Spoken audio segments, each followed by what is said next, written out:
Welcome to Crash Concepts, where the economy, energy, and the environment are explored. Up next, fresh ideas and insights into the factors that are driving the world and shaping your future. Presenting information you can't afford to live without, here's Chris Martenson. Welcome to this Peak Prosperity Podcast. I'm your host, Chris Martenson. Well, here in early 2016, volatility has returned to the markets with a vengeance. Perhaps, like a beach ball held underwater, it has only inevitably returned because it's just long suppressed volatility doing what it does. But perhaps it's something more serious than that. Last week, markets were falling apart, but last night and this morning, they all shot higher, with the Japanese Nikkei climbing over 1,000 points from its lows on Friday after falling 11% last week. Last week, bad news was bad news, and this week, maybe bad news is good news, because Chinese trade data was horrible. And that was good news for equity markets, at least for now. So how do we even begin to make sense of all this? Fortunately, returning to be with us today is one of my favorite people, Steen Jakobsen, Chief Investment Officer of Saxo Bank. He has many years of deep experience within the fields of proprietary trading, alternative investment. He travels widely, reads and writes constantly, and thinks very broadly about the world, where it's headed. Steen, it's a real pleasure to have you back with us today. Thank you for having me, Chris. The negative market sentiment hit a fever pitch last week. So was it overblown? Does today's market action suggest that risk on and buy the dip, or are they back? It's a difficult one, of course, but clearly what we've seen over the course of the first quarter this year is that the ability of central banks to do their magic in terms of talking to the market, to have the rhetoric of low for longer and the likes is running on empty now. If we look back in sort of the chronicle order of what happened this year, first we had, of course, the Fed with Yellen and Fisher backing down slightly from the 3 to 4 hikes they promised in December. That was followed very quickly by, of course, Draghi promising to do whatever it takes yet again, in March of this year. And then BOJ went negative on interest rate, and a number of European central banks followed suit in terms of having dovish talk. So much so that actually right now, if you look at G7 government debt, about 50% of all G7 government debt is now trading at negative yield, which seems to be the new solution from central banks. And I think the market is seeing right through that because, of course, at the center of all this at all times will be the banking system who are getting penalized for the negative interest rate.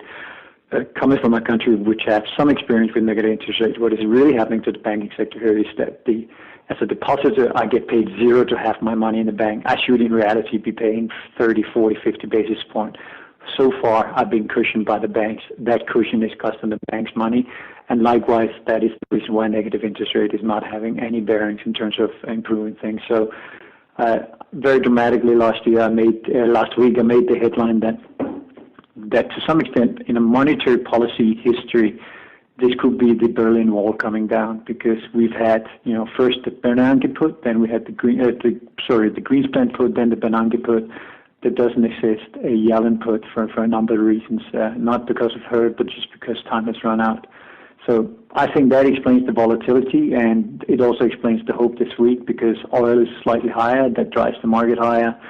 But at the end of the day, we are still, like the last conversation we had, it's still about pretend and extend.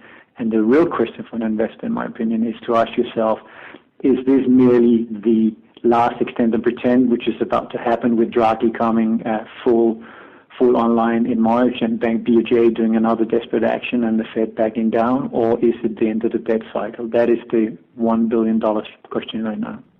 And maybe a follow-up question to that billion-dollar question is this: have the central banks lost control?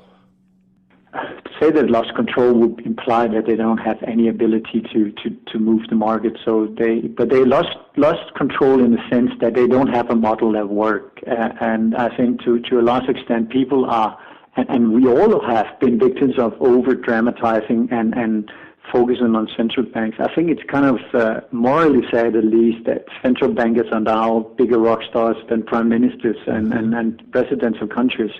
I mean, if you think about a central banker, it's a bureaucrat. It is a person who should be working behind the line, not in the front limelight. And it is a person who should be basing all the things on rule-based rules. Instead, they all with one voice now is saying, we don't really know what's going on, but we will continue to do what we do if for no other reason it's better than just having a non-rule-based system. So I don't think central bankers are bad economists. I just don't think they ever lived in the reality of a business. And you know as well as I do, Chris, business is about incentives, it's about tax structure, it's about having the smartest people around you, because there is a direct correlation between people's intelligence, the average intelligence of a company, average intelligence of a country. That equates totally to productivity. I think academically the R square rule, R square number is actually 72%. So we become dividend yield chasing investors and non-productive people. What an important set of concepts you have in there, because as a businessman, I know it's, yes, you want the smartest people, it's intelligence counts, but so does experience. And what you just mentioned is, I look at the FOMC, we went from one academic, came from Princeton, to another academic currently housed at Berkeley.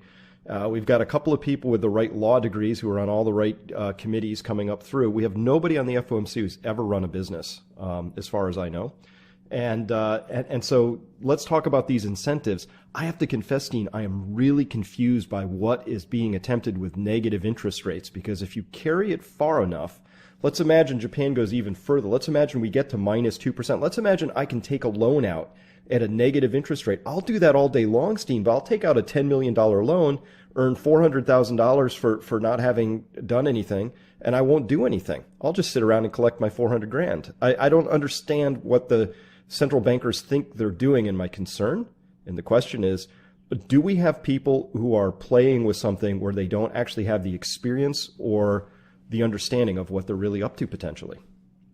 Clearly, because you're never going to be able to take out a loan at negative interest rate. I would almost guarantee you that, Chris. Theoretically, in the world, the models they have at the Fed and the ECB or BOJ, it shouldn't matter whether interest rates are positive or negative. Don't forget, it's just an equation. It's put into a spreadsheet, and it actually has a zero impact on how it works in reality. The reality is, as we've seen in Denmark, that the banks has to cushion the depositors to keep them by not enforcing a negative interest rate.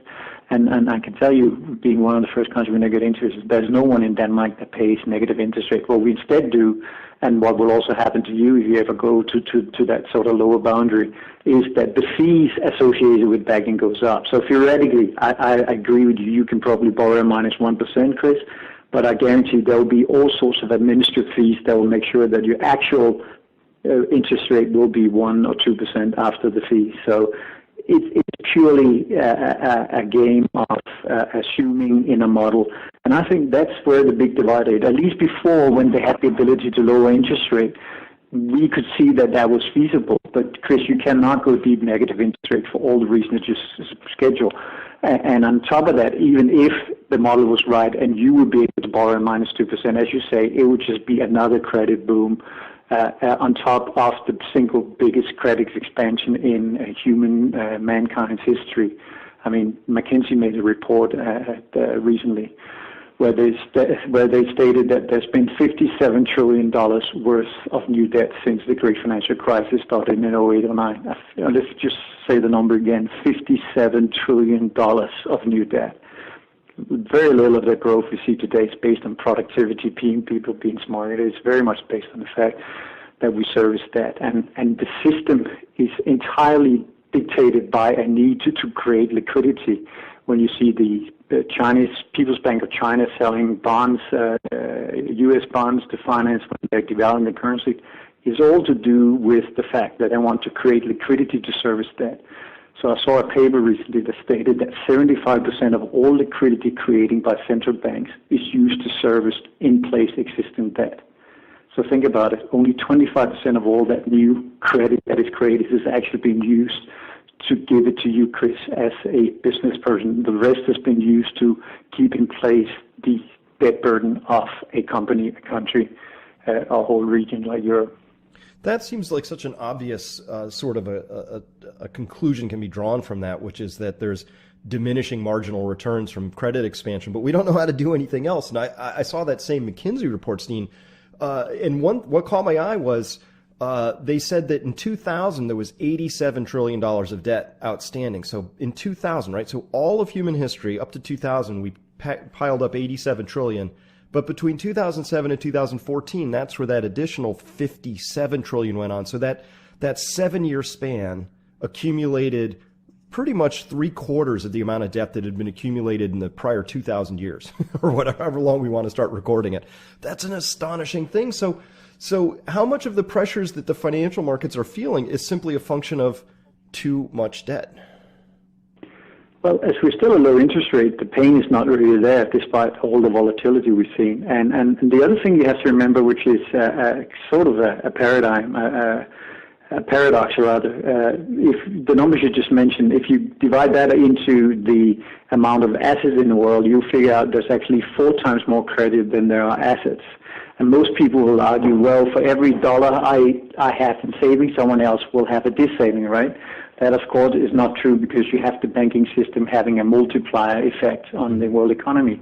So we live in a world where for every 1 output dollar, we need 4 credit dollars. And that number, as you said, indirectly has been rising dramatically by, 5/8 since the great financial crisis started. So the ability of society to deal with a high interest rate is one of the conclusions we need to take is zero. I mean, just we hike the rates once and we have a Fed that maintains they're still going to hike further and the market is about to collapse. Imagine if rates actually went up for real, which, by the way, they have, which is the other part of the story. Policy rates remain slow. Policy rates, as we economists call this, of course, is mainly central banks.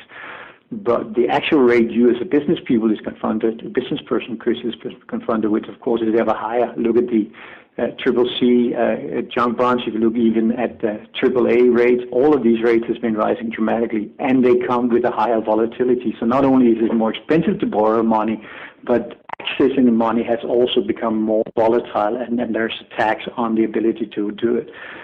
So we have a sort of a very strange world where policy rates and the promises towards policy remains relatively low for longer still.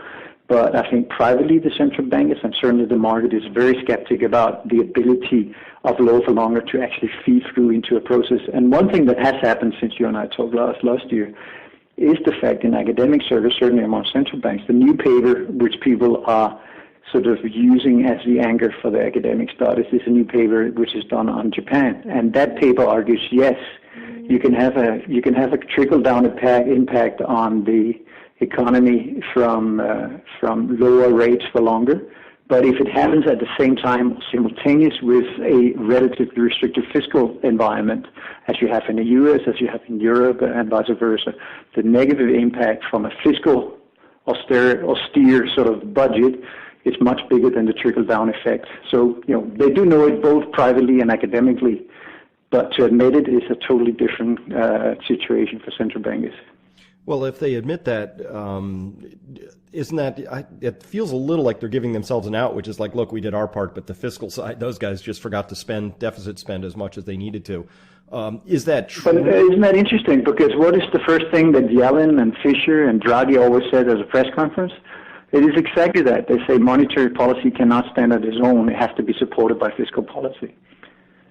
Yeah, well, but I thought, well, perhaps I need to study that paper, but my impression of Japan is that they've tried everything. Under Abe, have they not also had the fiscal policy there, and did not Japan just recently turn in very dismal readings on their economic growth? So Japan looks to me like, if we wanted to be honest about it, they're a large floating retirement colony. They're losing population. It's rapidly aging. They don't have the fuel demographically for robust expansion, but they still need to create it, not because the people of Japan need it, but the banking system needs constant credit expansion or it gets very unhappy. Is Right. that a possible way to look at this? It is, certainly. I mean, you to some extent is ending up with the balance sheet recession, which is, of course, Richard Kuhn or wherever economist is arguing. I'm just a pragmatic economist, as you know, Chris. The fact is that money doesn't flow, the incentive structure is wrong, and the policy tools at all sort of obstacles will always be to extend and pretend, i.e. buying more time and service that. And as long as we continue that game, we will have massive rallies, we will have massive sell-offs, but we will not have a resolution that sort of caters for a better, more productive future. But I think the beauty is that to be honest, we're so unproductive today. We're the least productive, we're the most stupid generation in history, according to academics' papers from the U.S. now. So, there's the hope. It can't get much worse than it is right now in terms of our non-productiveness. And I think technology, I think evolution will take care of it. I think quantum computing will come online pretty soon, inside the next 2 to 3 years.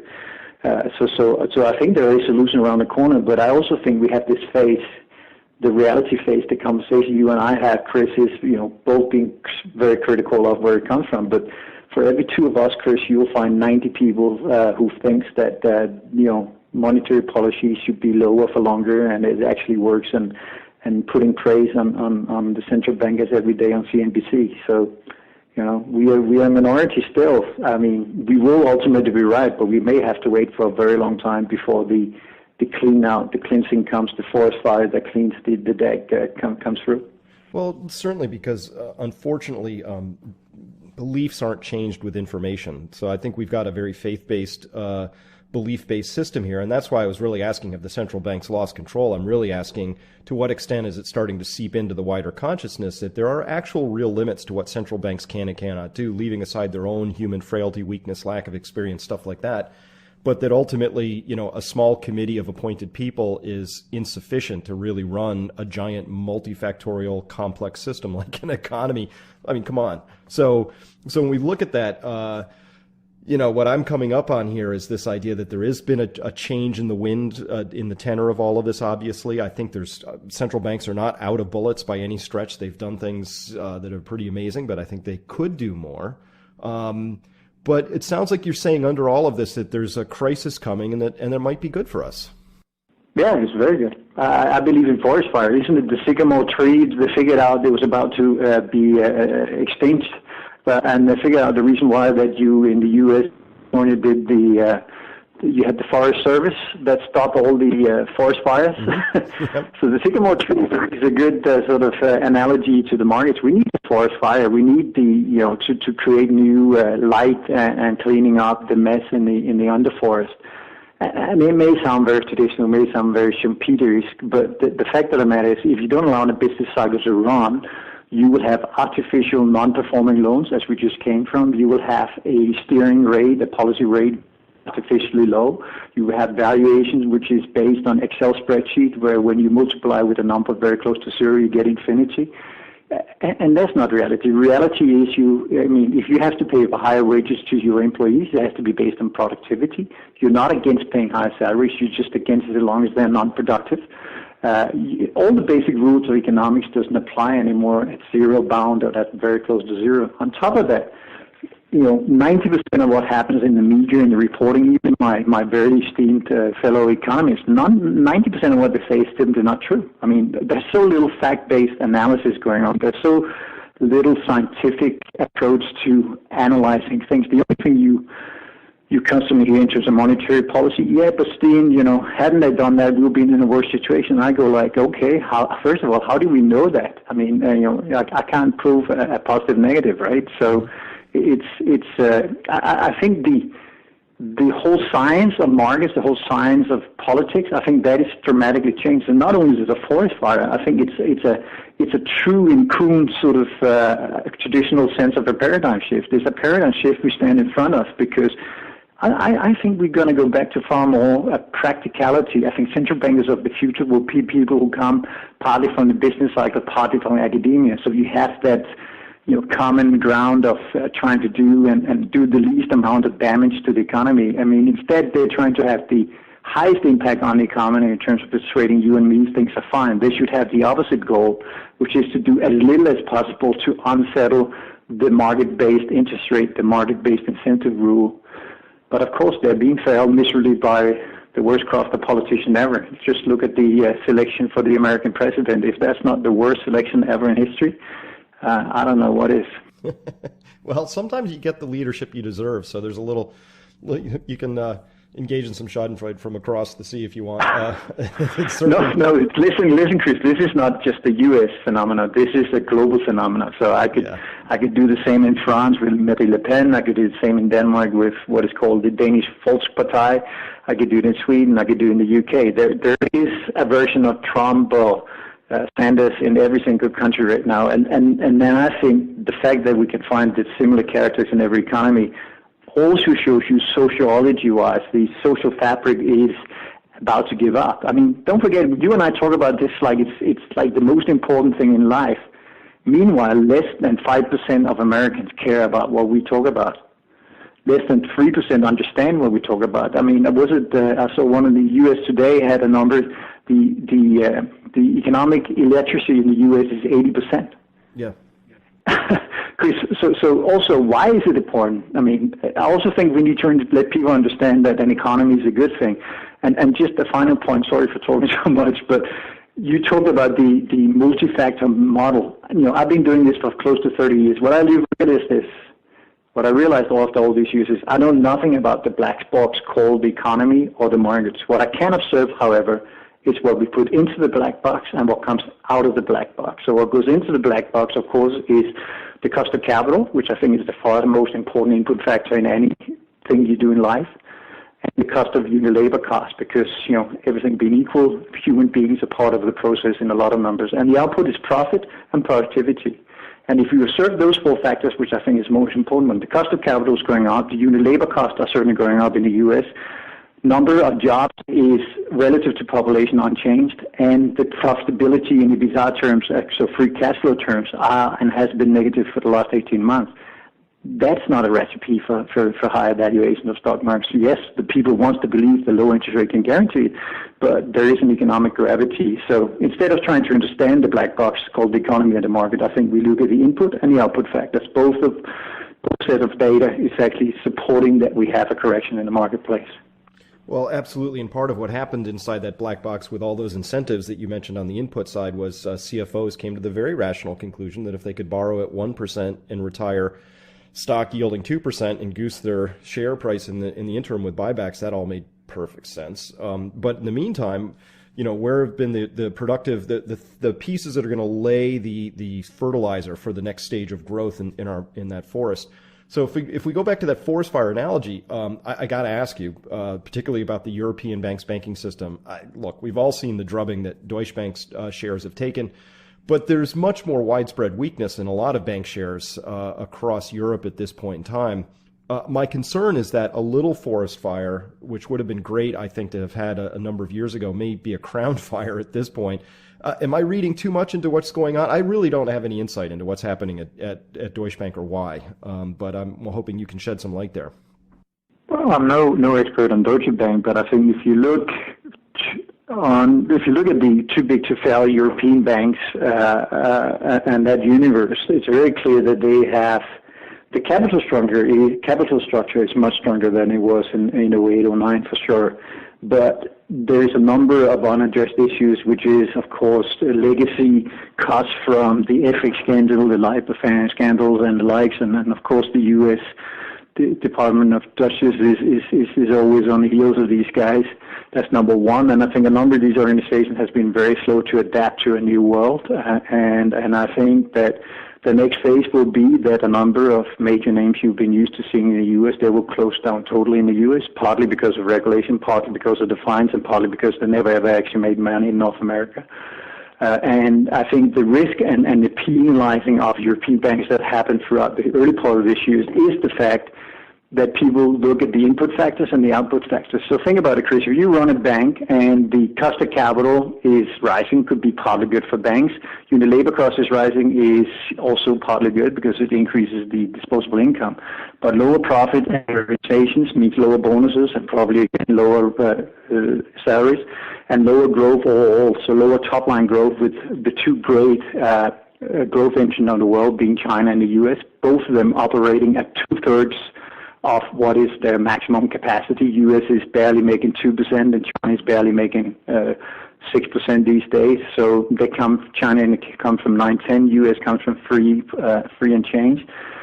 So top line is lower. Cost of capital will reduce the profitability of the companies. Higher unit labor costs will reduce the corporation's earnings. Everything equal, less tax receipt, less tax people. That's why the banks are under pressure in Europe, because we come from a lower rate of growth. Having said that, I think the gap between the U.S. and Europe will almost close entirely over the next 12 to 15 months. Number one, because Europe is having the single biggest impact from low energy prices over time, being net energy importers. Secondly, because the refugee situation, whatever you believe politically about that, right or wrong, you have to remember this is exactly the fiscal impulse we talked about before, which was impossible to institute under normal rules.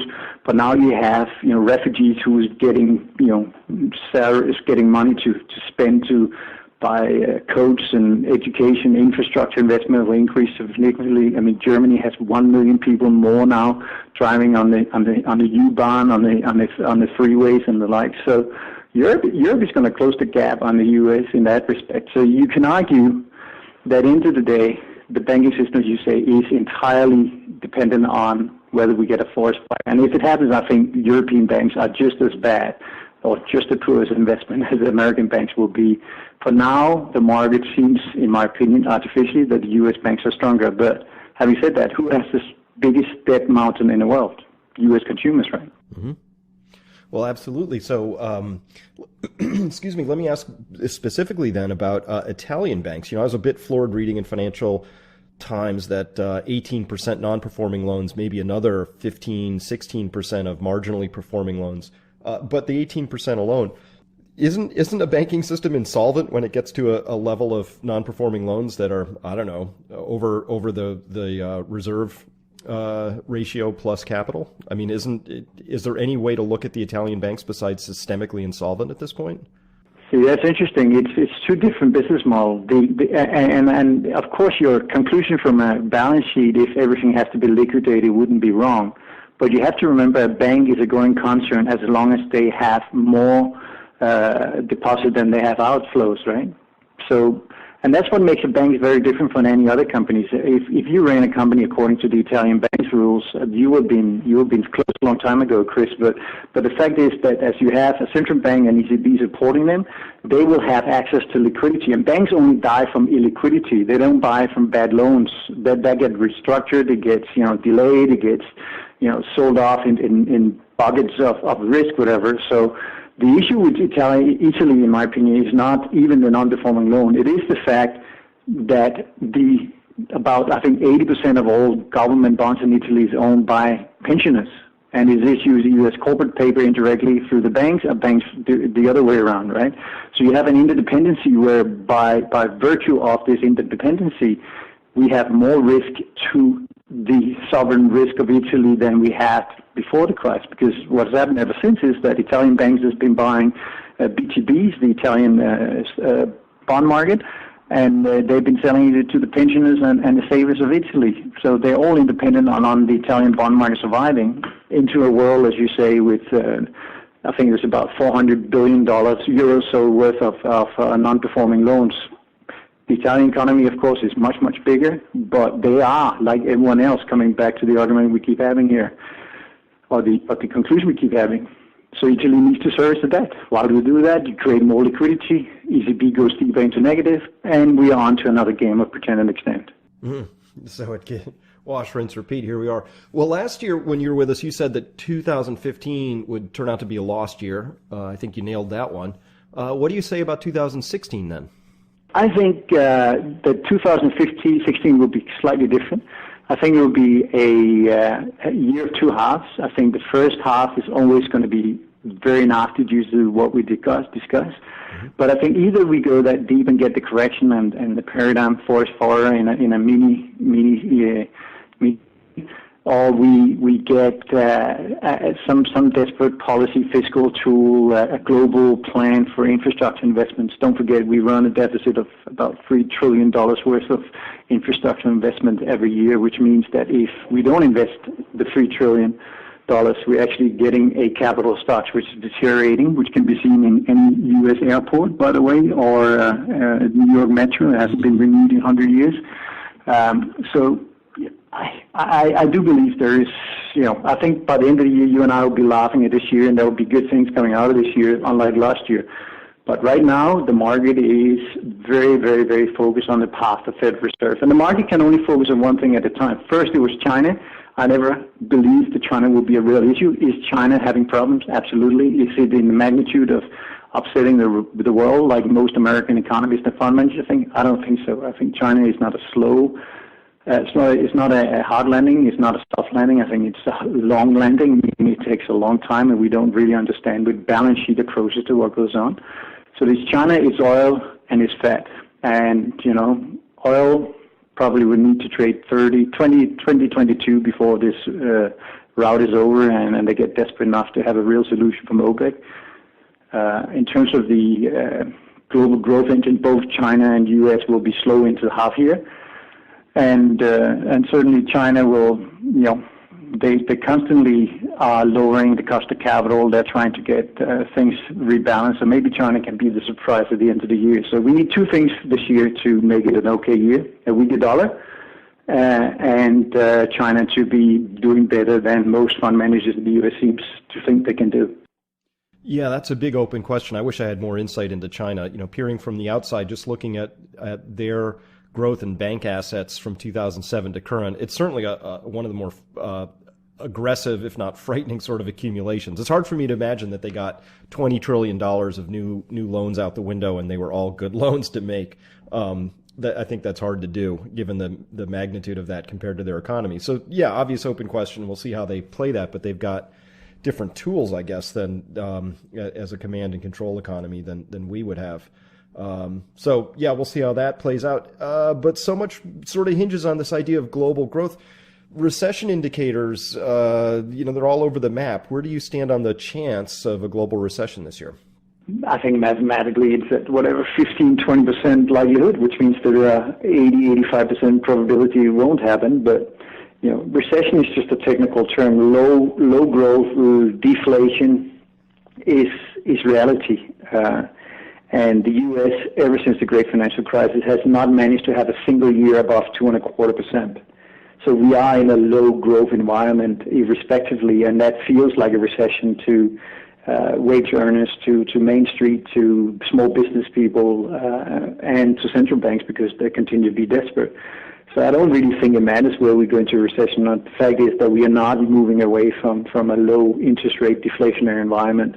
And that's probably very different than most people. I think second half of this year we will have a reversal of many of these trends. I think the low in inflation is coming in as we speak because there are, core inflation remains relatively elevated, certainly relative to 5-year forwards, 5-year forwards and the likes of inflation in projectors. So I think overall, Chris, there's no reason to be desperate here or go in panic mode. But we just moved from an extremely overvalued stock market to a expensive stock market. Mm-hmm. Whether it stops here and then reverses, I of course don't know. But I do expect that we will go to sort of fair value to slightly cheap. But having said that, where would you want to put your money for the next 20 years? With a CEO who wants to make profit, or with the U.S. government or Draghi?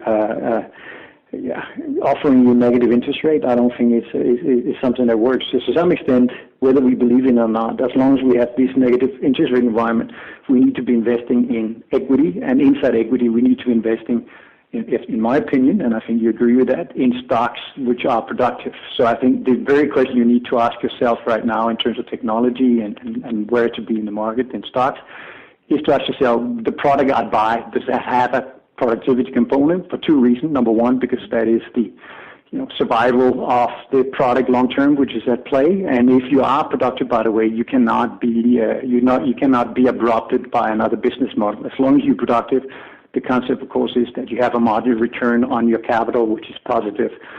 So I think the rules are changing. It may look the same, but I think the rules are changing dramatically, and the only people investing in productivity in every single shape and form they can find will be rewarded over the next 2 to 3 years. But I do think there are a huge amount of opportunities to be had away from supporting governments and their bonds. How do you go about finding a company with good productivity? Are you scouring the financial statements, or is there some other process here? Both, bottom up and top down. Of course, you look for I mean, early innovators are not necessarily the best. Look at Apple. I don't think Apple has led in anything but design in technology, but they still maintained, the highest margin ever in history.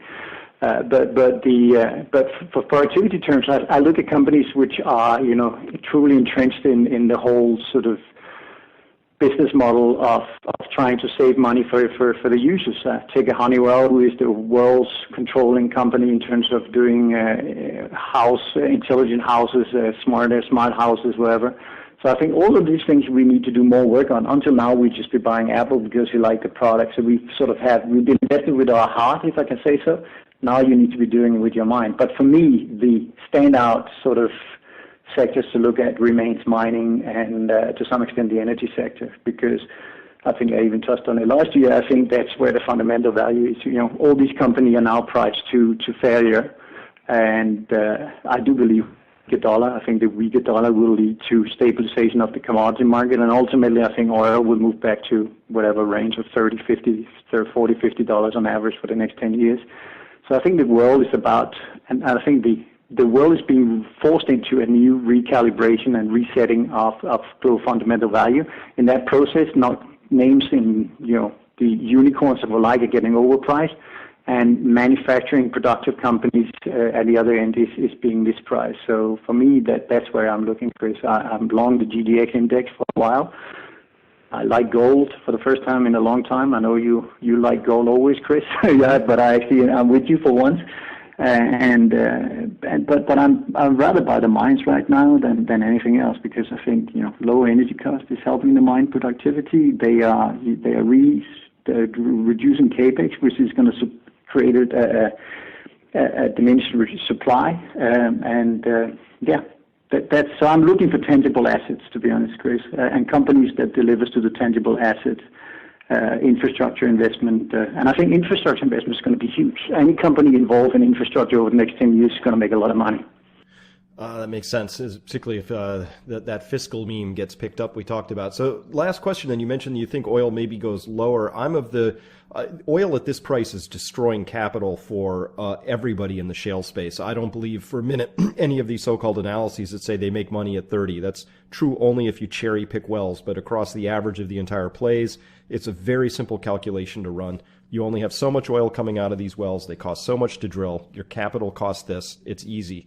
By my calculations, you need $50 to $60 oil to make money. Anything under that, you're burning money. I know that there's a bottom coming in oil at some point, but my argument here is that oil has to go to the marginal cost of production, and shale is a marginal cost producing area. So I think we have to get to at least the break even for those plays. So I'm really looking for oil to rebound. I just don't know when yet, because the supply overhang is really quite severe at this point. But we're only one OPEC decision away from that being reversed. So is it too early in your mind to begin nibbling at this? No. I'm with you, Chris. I just think when I say it has to go lower, I'm really saying, look, just technically, I think 2022 will be perfect. But as you know, for the profitability of the industry and for the input to the economy in terms of energy costs, it is the average price for the year. And like you, I'm very, very, very confident that we will move to the marginal cost of production inside this year and probably hit that as an average price for the year. Of course, OPEC can one-off set the prices higher, but as having been someone who lived through the 1970s and when OPEC really was in force, it doesn't work long time as long. But the fact is, Iran's supply is overstated. The dramatic drop in U.S. ability is not priced correctly. So I'm with you, Chris. We are moving to a average price of $50 for the next 10 years and probably going slightly higher, because last time I checked, the Earth was round and we don't get any new sort of land territory involved with us.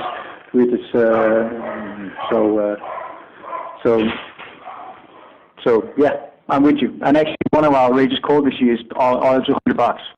Very good. So yeah, I'm with you. Also, the Earth is round. I checked yesterday; it was still round. So hey, thank you so much. Thank you so much for your time today. What's that? In your telescope, I said. yeah, these satellites going around. It's amazing. So thank you so much for your time today, Steen. I follow you at tradingfloor.com. Is there anywhere else people can and should find and follow your work? No, that's the perfect place. They put out most of my research, and if anyone of your listeners should want to be on the direct email list, if it's not too much inconvenience, just write to you guys or send it on to me or do it on Trading Floor where people can find my name. I'm very willing to share the private stuff I do.